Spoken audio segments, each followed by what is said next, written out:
maaleykum salaam. Sénégal ngi. na nga def sawa. Sénégal ngi. maa ngi fi c'est ça. Sénégal ngi. rajo Sénégal indi ay coppite ngir li gën waaye ngir li leen di bégal rajo Sénégal fii la jant bi di fenkee bu juróom benni waxtu jotee ci suba gi salaam Sénégal ay xibaar yu wér te bees ay archive ay fàttaliku ak i chronique bu leen ko kenn nettali juróom-ñaari waxtu ñaari journaliste di leen jukkil xibaaru réew mi ak bitim réew juróom-ñetti waxtu waxtaan ak ganuk salaam Sénégal juróom-ñetti waxtu bu tegalee fanweeri minute allo Sénégal di jox kàddu gi askan wi plus près de vous émission buy bég ci yéen te di leen yokk bànneex bégee di leen bégee xumbal ak xumbute ba mi di jot rajo Sénégal. voilà rajo Sénégal 8h dem ba tegal ñeenti minutes. jafe-jafe nag ci trafic bi moo tax nag sunu gan dañ koy door en ligne Ramatoulaye Sarr ginnaaw ba ma la nuyoo ma bàyyi la gan gi. maa ngi lay fay Arona di nuyu également auditeurs yi ñuy teewlu waxtu gi ci 92.5 rajo Sénégal alors invité bi mi ngi uyoo ci turu Frédéric Ndekki moom nag dafa di koo xamante ni dafa xam-xamam ak tamit li muy gëstu dafa ñeel rek wàllu relation internationale prétexte bi tax ñu choisir ko du lenn lu dul li nga xamante ni moo xew diggante Iran ak Israël ñu gis ni jàmmarloo bu metti am na fa monsieur Ndekki ñu ngi lay nuyu di la dalal ci Salam Sénégal. maa ngi lay nuyu madame Sarr di remercier RTS pour invitation bi. mi ngoog yaa ngi koy dégg maa ngi ci feggoog sama naataango Arona Diouf alors ni ñu ko waxee léegi rek gis nañu li nga xamante ne moo xew fële ci diggante Iran ak Israël mu di nag fitna goo xamante ni fi mu nekk nag tàmbali na yéem sax yeneen réew yi nga xamante ni boo xewuñu dara ak lu ni mel ban jàggante lañ ci mën a def. waaw Iran de ak Israël da di conflit boo xam ne xaw na yàgg na lool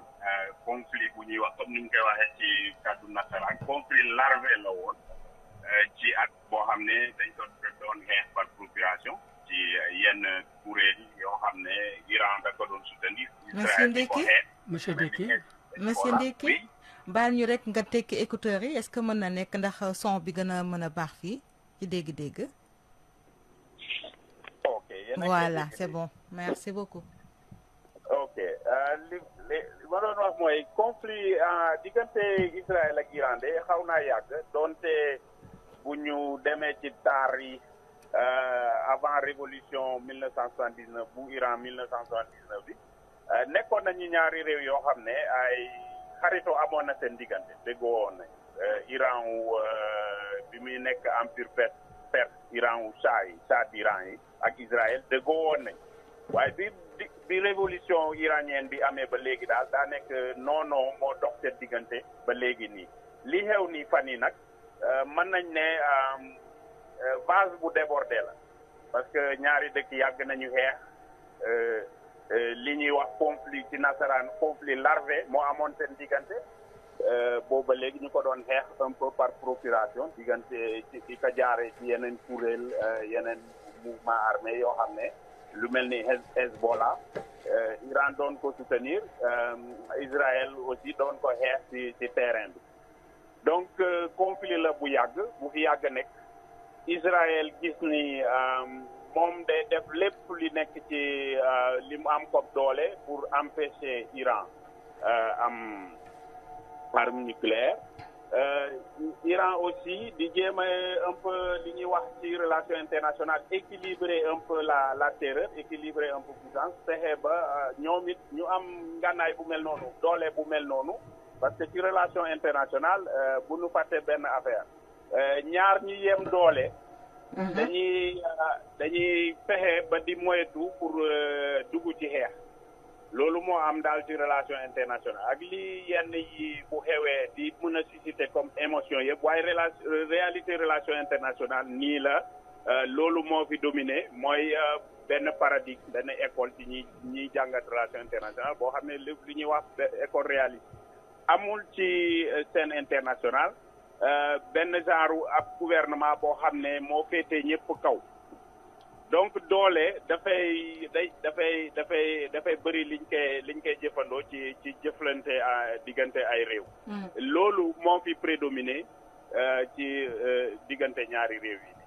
alors nemmeeku nañ ci ay nit yu ci faatu ñu ci ñàkk seen bakkan lu toll ci lim ñi nga wax 224 ay jigéen ay xale ak ñooñu waaye tamit dañuy gis ni ci dimanche bi kii lee di Iran dañ ko doon xaar ci négociation rek moom ak États-Unis ak li nga xamante ni moo di arme nucléaire am mais li mu xamle négociation mujjatuwul am te moom nee na du continuer négociation fileeg Israël mi ngi continuer également attaque am yi. waaw loolu tam li ñu mën a dégg la ci côté Iran parce que Iran demoon na ba di négocier un peu ci dossier am boobu noonu dossier nucléaire am boobu noonu balaa bii ñu programmé boo xam ne attaque Israël bi ñëw na gàntal ko. amoon na déjà ay rencontres yi am su ma juumul am na ba ñeent ba juróomi rencontres yi amoon ci négociation yooyu noonu. bii nii nag bañ koy programmé daa nekk ci veille bi la. Israël xaw a surprendre bett Iran def attaque yooyu noonu te attaque bi nag dañ ko ciblé ci béréb boo xam ne benn cité résidentielle boo xam ne ay njiitu ay hauts dignitaires iraniens ñoo fa daje militaire ak civil sax boo xam ne amoon na sax ay neuf ingénieurs yoo xam ne ñii seen xam-xam màcc ci wàllu nucléaire boobu ñiy liggéeyal gouvernement iranien ci kiiw seen projet enrichissement iranien boobu noonu. donc lii nii mu ñëwee nii on peut comprendre que Iran nekkatul ci posture continuer négociation parce que taxawaayu xeex lañ nekk taxawaayu delloo dóor bi ñu ko dóor nii boo xam ne daf leen xaw a bett. tey jii nan lañu mën a jàngatee taxawaayu États-Unis bu ñu gisee ni moom Donald Trump mi ngi doon wax ni kii lee di gisul benn maanaam gêne à ce que Vladimir Poutine am ay pourparlers waxtaan ak ñi nga xamante ni moo di réewum Iran te États-Unis nan la ñu mën a jàngatee taxawaayam moom tamit. waaw taxawaayu gouvernement américain notamment seen président actuel Donald Trump dafa xaw a ci lu ñuy wax ci tubaab un peu en ambiguïté parce que moom mi ñoom Amérique ñoo nekkoon ci négociation boobu noonu ak Iran maanaam taxawaayu bu xaw a pacifique buñ ko gisee ci kii bi mais Donald Trump ci boppam tam ñëw nag benn déclaration lu yàggul yaakaar naa démb wala barki démb ne exclure le États-Unis tam mën na ñëw dugg ci xeex bi donc position bi dafa xaw a ambigu mais mën nañ ko comprendre bu ñu xoolee aussi parce que am na jàngkat yu mag yi naan politique internationale continuation politique intérieure la en quelque sorte parce que Donald Trump ci situation bi mu nekkee ci biir réewam aussi mënul afficher position bu leer pour le moment ci ndax day jàppale carré dafa féetee booru Israël wala ma xam naa ni loolu mu ngi tenir compte réalité intérieure bi ñu ngi jëm ci élection mi-mandat te aussi ci camp ñi jàppale Donald Trump moom ci boppam ñi ëpp ci ñi koy jàppale ci biir dañoo xaw a contre affaire u Amérique di dem xeex ci biti parce que bu ñu fàttalikoo ci campagne am bi loolu bokk na ci promesse bu ñu ko def xam naa ni bokk na ci li tax ñu gën ko jàppale dafa promettre ni dina delloo si seen i boys comme ni ñuy wooyee ñoom seen militaire yeeg yooyu Amérique du nekk ci xeex du nekk ci guerre donc bii nii situation la boo xam ne bu taxawaayam dana sóor promesse am boobu mu defoon ak aussi niveau intérieur mu ngi tâter aussi le pouls pour xam est-ce que bu engagé Amérique ci jàppale wala ci dugal ko ci xeex est-ce que niveau intérieur du perte aussi confiance. mais tey est-ce que tamit position États-Unis du le fait que moom it am na fa ay soldats ci Méditerranée bi foofu yëpp mais ñoom li ñu xamle moo di que liñ ci jublu ñoom seen présence foofu du lenn lu dul rek jéem a protéger personnel bi nga xamante ni déployé nañ ko te ñu am ko foofu. waaw dans tous les cas li Amérique régime bi en tout cas li mu bëggul fësal ba fi mu toll nii mooy fësal ni Amérique day dugg ci xeex ba tey ñoom ñu ngi affiché en tout cas publiquement ñu ngi affiché posture ñi jéem a régler problème bi par d'autres moyens négociation trouver ay deal comme Trump ni mi kàdduwam boobu mu fokk ci trouver ay deal ci plan boobu la nekkoon moom la ñu fësal en tout cas ci kaw waaye nag léegi lii nii xam nañ ni tam lii dépassé na rek programme nucléaire yi ñaari iranien boobu ñu contre ñoom ñi di ko jéem a xeex dafa mel ni aussi rax na ci bëgg a changer régime li ñuy wax ci anglais régime change dafa mel ni loolu rax na ci daa mel ni régime bi nekk nii Iran aussi moom la ñuy xeex daa mel ni moom gouvernement bi nekk nii Iran ci boppam tam la ñu bëgg a xeex bëgg a déstabiliser bëgg ko néewal doole ba fexe parce que bu ma xoolee déclaration benn ci déclaration yu mujj njiitu Israël dafa mel ni da doon woote carrément clairement peuple iranien mi pour ñu jóg contre gouvernement bi xam nga donc lii des fois xeex yu mel ni dinañ ko def am lu ñu fësal ci kaw te mais day am yi lalu ci suuf dafa am ay ambition yoo xam ne un peu caché parce que déclaration Benjamin Netanyahu boo xam ne pratiquement da doon def comme si il appelait carrément au soulèvement du peuple iranien puis ba leen di naan régime bi nga xam ne mu ngi leen di noot ak yooyu noonu mel ni ku leen di woo pour ñu xeex ko ñoom te bu nu fàtte ni situation intérieure Iran tam temps yi dafa xaw a mouvementé biir Iran ci boppam dafa am quelques manifestations yooyu noonu yëpp les aspects yooyu yëpp dañ ko war a tenir en compte dépasser les discours yi ñuy affiché ni ñoom ñu ngi xeex Iran bañ a am arme nucléaire alors Frédéric je pense que dem na au-delà que loolu alors Frédéric lu weesu position États-Unis boobu beneen position également intéressé nit ñi mooy bu Union européenne gis nañ ko ku mel ni France moom nee na Iran en tout cas Israël lu mu def yoon la fekk sax Israël moo njëkk a dal ci Iran tax nag ci biir opinion publique am France sax ñu bari en tout cas ñu ngi gis ay baat yoo xam te ne àndut ak politique bu France ndax loolu day wane ne tey ji ay réew yu mel ni Union européenne événement bi da leen dépassé. waaw kay mën nañ wax loolu parce que discours yi sax wane na ni situation bi daf leen jëlee kaw en quelque sorte Israël mi nekk seen allié dafa mel ni xaw na leen bett ci benn côté ni ñu intervenir maa ngi suivre aussi un peu en France dafa mel ni gouvernement français bi xaaruloon intervention bi ci waxtu bi ko Israël defee daf leen xaw a bett te situation bi daf leen dépassé effectivement comme ni nga ko waxee waaye discours bi aussi dafay wane benn genre double standard buy am bu ñëwee bu ñuy wax ci affaire Israël ak comportement sur la scène internationale parce que maa ngi dégg ni ñuy naan Israël am na président français bi ci boppam sax nee na Israël am na droit de se défendre mais ce qui est un peu ce qui soulève un peu de questions mooy Israël ci boppam moo njëkk a attaqué mais pour jéem a kii discours am bi nee na loolu attaque préventive la et que après bi Iran riposté moom gis na ni Israël am na droit donc double standard boobu am na fii du question bu ñu génnoon sax ci Iran bi considérer yeneen intervention Israël yi ça a toujours été comme ça bu ñëwee ci Israël taxawaayu ñi yenn leaders yi aussi dafay xaw a ambigu te dafay xaw a contradictoire loolu noonu moo yaakaar naa loolu moo gis naa ni loolu mooy problème bi Union européenne am ni comme niñ ko waxee ni ci États-Unis ñoom ñooñu yëpp ñu ngi ci taxawaay boo xam ne fi mu toll di ay calcul yi xaw a métti la ci seen boor pour nu ñuy taxawee ñemewuñu instant yi ay alliés seeni alliés véritablement mooy Israël booy seetaan seen médias yëpp ni ñuy waxee affaire bi dañ koy xaw a biaisé defar comme si Israël mu ngi ci dëggam alors qu'en même temps aussi ñëpp gis nañ ni guddi ajuma bi daal du Iran moo attaqué Israël waaye Israël plutôt moo attaqué loolu moom mooy li ñëpp gis. alors est-ce que yaakaar nga ni tey jii li chancelier allemand bi xamle ne moom prochain sommet G7 bi foofu les accords mën nañ ko fa trouver est-ce que yow am nga yaakaar googu la également.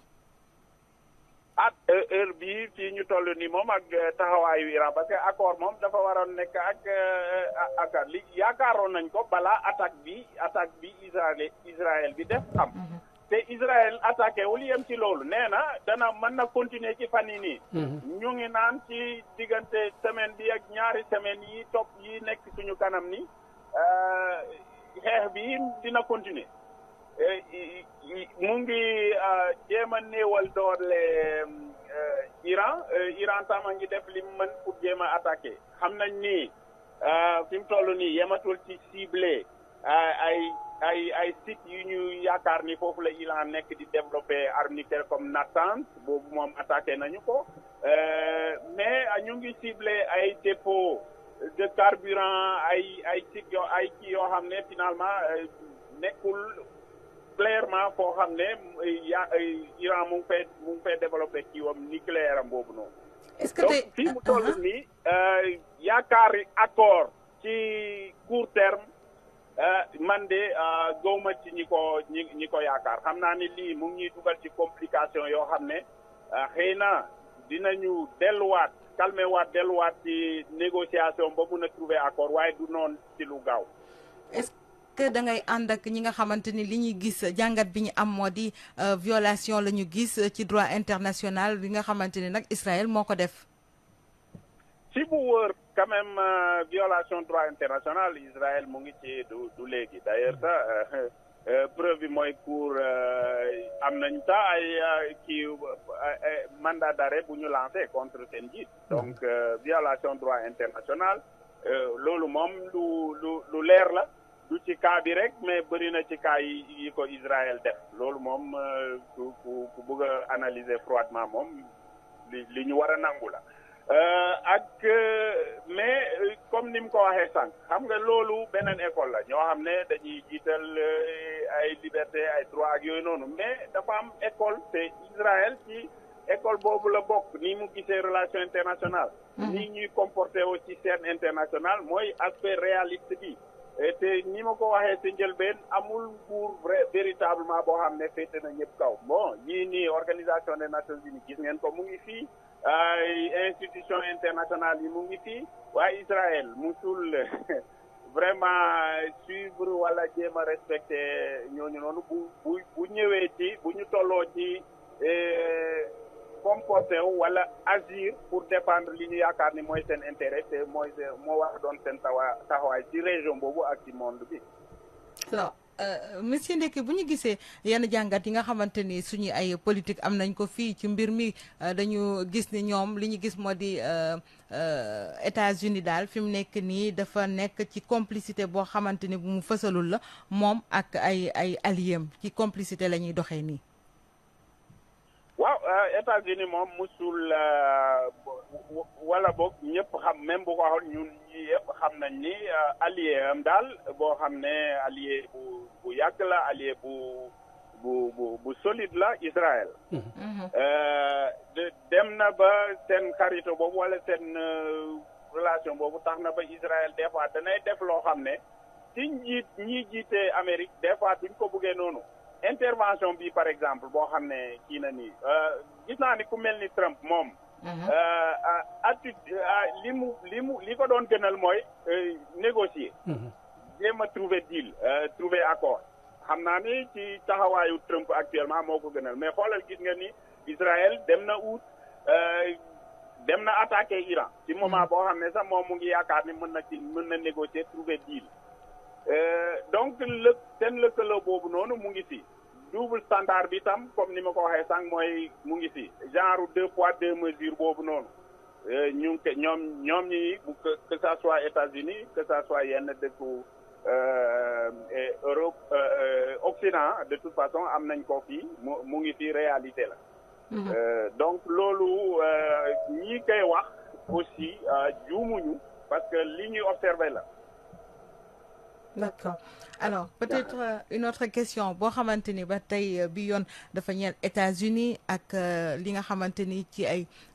décision yu mu jël par rapport ak ce qu'on appelle travel ban muy interdiction d'entrée aux États-Unis di nga gis nañu ni fi mu nekk nii ñoom it États-Unis ñoom Trump jël nañu daal décision yu mel noonu lu toll ci 36 pays ñu gis 25 tamit pays yoo xamante ni sax dañu féetee ci waa ñi nga xamante ni Iran ñu ngi ko ci cité ñu ngi ciy cité également yeneen réew yoo xamante ni moom li mu ci njort moo di ñooñu dañuy jëflante ak wàllu terrorisme waaye tamit ñu gis ci beneen fànn gi ay pays africains yoo xamante ni ci mel ni Côte d'Ivoire ak ñoom seen Sénégal sax dañ ko cee limaale ban jàngat nga mën a am ci lu ni mel. ah bon loolu régime Trump la waruñu woon bett Trump loolu dafa yàgg nekk ligne am. xëy na gën na ko mettil bi yoon parce que dem na ba di boole ay dëkk yu mel ni Sénégal yoo xam ne Sénégal nag yaakaar naa gaawul ci li ñuy dëkk bu mel ni Sénégal am loolu mais waaye nii boole nañ ko ci. mais dafa avancé yeneen kii nee na am na parce que ci raison yi am na ay dëkk yoo xam ne bëri na seen ressortissants yoo xam ne seen kiiw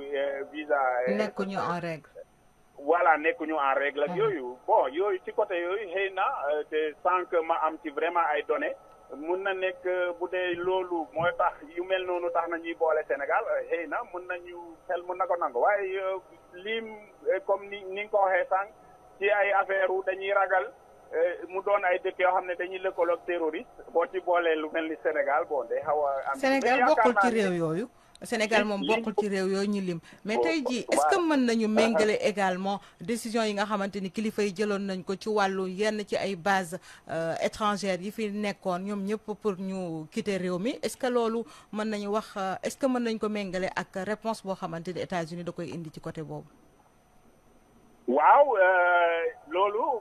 waaw mën na nekk par exemple loolu ba tey nii lii ñu xamul te lii ñu waxul ba mu leer concernant dëkk bu mel ni Sénégal mooy lan mooy ci raison yi ñu avancé ci ban la ñu mën a xam naa ni loolu moom dana xaw a jafe pour ñun ñi yëpp mënuñu am parce que comme waxuñu clairement ci ban moo war a nekk raison par pays c'est compliqué dañ ci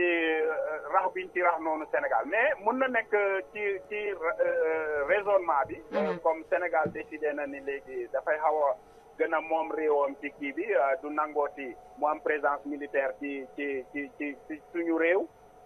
loolu mun na nekk réponse mais réponse la boo xam ne dafay comme ni mu ko waxee sànq c'est toujours à rapporter à la ligne politique du régime lui-même mooy Trump ak ni mu mel mooy un peu quelqu'un d'une certaine extrême droite politique mooy loolu yooyu noonu moom daal nationalisme bi daf ko xaw a exacerbé commencé na ko ci premier régime am mais bi mu ñëwaatee nii ñun ñëpp gis nañ ni léegi daf ko yóbbu ci beneen niveau moo indi genre décision yi mel noonu mais lii nga wax ni le fait que Sénégal décidé na ni du amati présence militaire ci biir réew mi mën na nekk tam mu doon genre retour wala moyen de pression. D'accord. Alors, Monsieur Ndeki, on va rebondir sur quelques points en français par rapport justement à ce qui se passe, cette tension entre l'Iran et l'Israël. Dans la nuit d'hier, justement, Iran et Israël ont continué des attaques. On parle de 224 morts côté Iran, notamment des femmes et autres enfants. Aujourd'hui, comment expliquer cette escalade de violence? Oui, comme je disais tout à l'heure en Wolof, c'est un conflit larvé depuis des décennies, le conflit entre Iran et Israël, qui était plutôt mené un peu par procuration à travers des groupes armés comme les Hezbollah et que Iran soutenait et que Israël combattait dans la sous-région. Alors, cette nouvelle situation et cette nouvelle escalade a été, à mon avis, voulue par le régime israélien. le régime Netanyahou. Je pense qu'il y a un moment dont l'obsession a toujours été de faire en sorte que l'Iran n'ait pas d'armes nucléaires. Et je pense que c'est ça qu'ils ont avancé véritablement qui a été à l'origine de l'attaque. Netanyahou, en tout cas dans la réflexion du régime israélien, il pense que l'Iran en est arrivé à un point où ils sont très proches de rendre effectif leur projet d'armes nucléaires. D'armes nucléaires. Alors, donc, ils ont pensé qu'ils ont enrichi l'uranium au point où ils vont bientôt obtenir l'arme nucléaire et ils ont considéré qu'il fallait être de manière proactive attaqué pour empêcher cela. êtes-vous d'avis avec ceux qui pensent qu'il y a là une violation manifeste donc du droit international par Israël? Oui, les violations du droit international par Israël sont devenues pratiquement une coutume. Hein.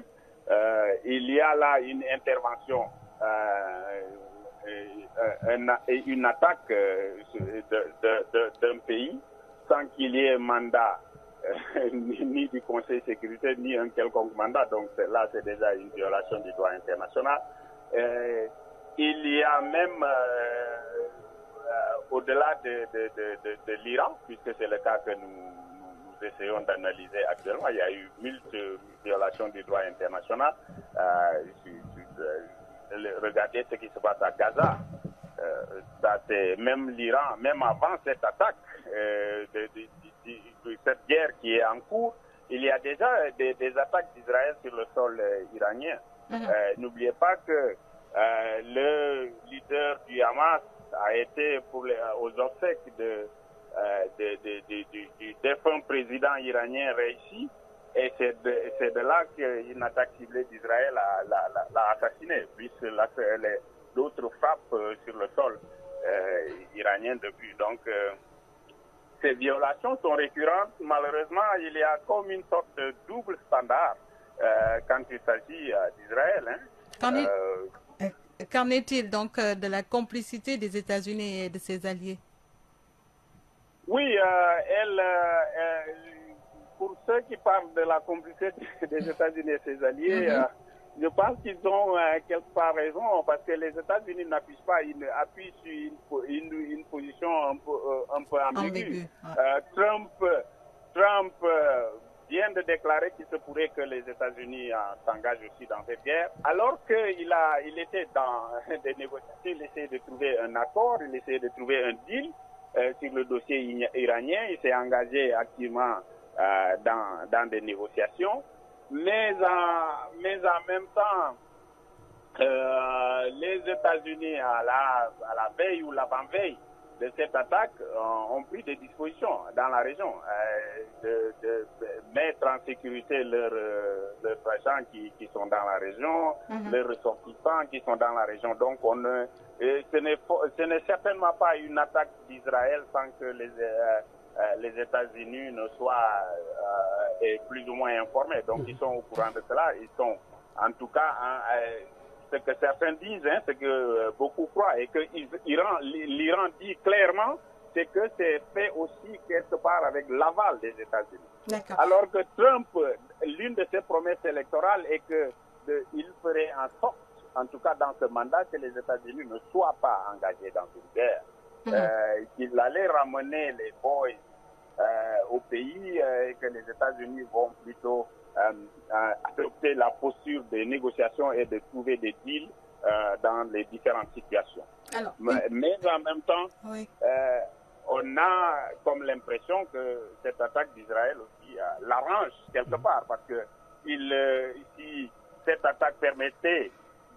d'affaiblir le régime iranien, peut-être que cela l'amènerait à se plier davantage à ces options dans ce deal qu'il veut trouver. D'accord. Une toute dernière question qui concerne bien sûr les États-Unis, mais avec certains pays, nous, qui nous concernent, pays africains, on va dire qu'il y avait une première liste de pays interdits d'entrer aux États-Unis et là, les États-Unis veulent ajouter une seconde liste de 25 pays, dont le Sénégal. Comment apprécier cette décision? Il parle de conformité avec la sécurité. Ah oui, on en parlait tout à l'heure. Ce qui est étonnant, c'est qu'il y ait dans cette nouvelle liste, en tout cas la liste prolongée maintenant, qu'il y ait des pays comme le Sénégal. Alors que la menace à la sécurité des États-Unis a été mise en avant comme parmi les motifs. Et je ne vois pas en quoi le Sénégal en ferait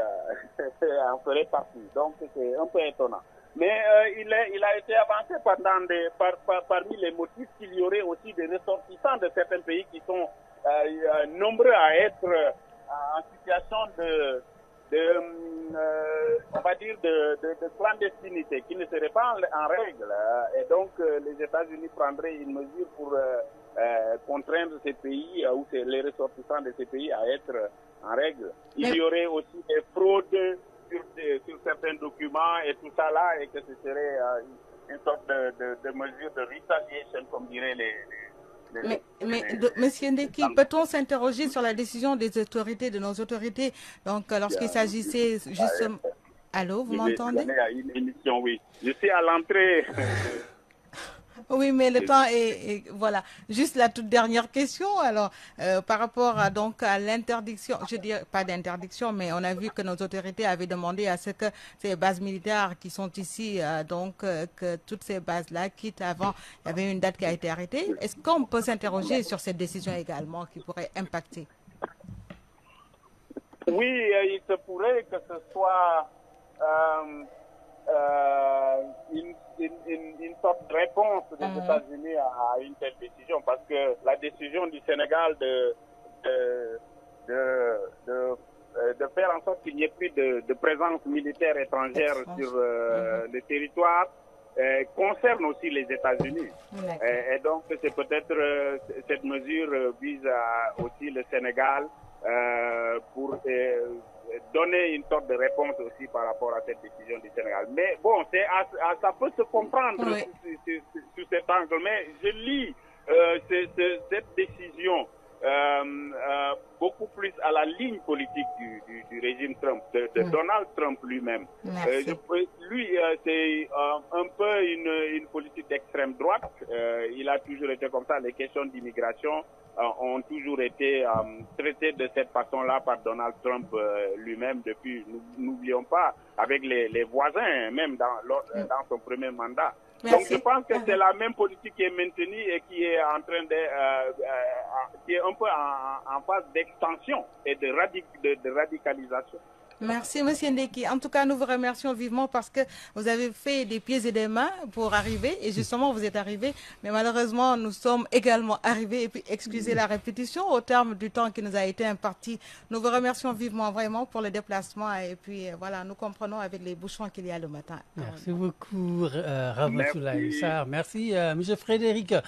Ndeki, Radio Sénégal. li ñu waxtaanee sunu gan nag dañuy may Seydina Alioune Diop mu toog nag ubbi leen mbokk auditeurs yi bu mu jokkoo bi ngeen mën ci réagir Salam Sénégal di dellu si suba ak jàmm incha allah. Salam alaikum Sénégal ngi maaleykum salaam Sénégal ngi nanga def sawa Sénégal ngi maa ngi fii c'est ça Sénégal ngi salam Radio Sénégal fait sa mue, une mue pour le meilleur et pour votre bon plaisir. Sur Radio Sénégal, le soleil se lève dès 6h du matin. Tous les jours, Salam Sénégal avec de